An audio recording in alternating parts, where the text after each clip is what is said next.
Урьдчилан хилцүүлгийг яаж явагдаасаа гэж бодож байна. Та ер нь юу гэж Би эргэн үеүүд бол энэ үзэл бодлоо илэрхийлж ирсэн байгаа.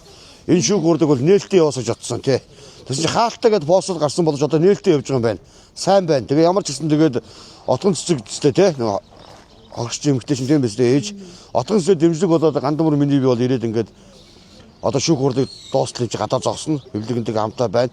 Ер нь одоо Монгол улсын шүүх одоо энэ шудраг шүүх бахаа гэдэгт найдаж байгаа. Ард түмний итгэл үнэмшил бол миний итгэл үнэмшил бол Монгол улсын шүүхийн шийдвэр маш шудраг гараасай.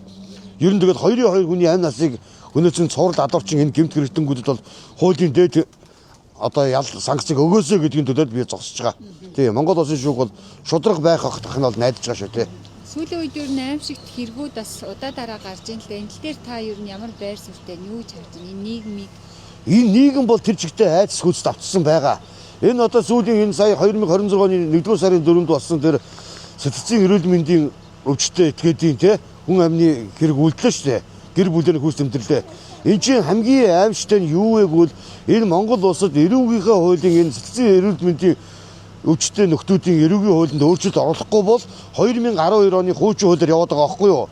Хэрэв одоо сэтгцийн өөрчлөлтөд гэмт этгээд өнөөдөр нэг гэр бүлийн амь насыг аваа явчлаа. Энэ этгээд хуучин хуулиар шийдэх юм бол 2 жил юм уу 2.6 жилээр шар одны эмнэлэг буюу сэтгэл хөдлөлийн эрүүл мэндийн эмнэлэг хэдэн хэмжүүлэг ялтын санкцтай. Нэгдүгээрт.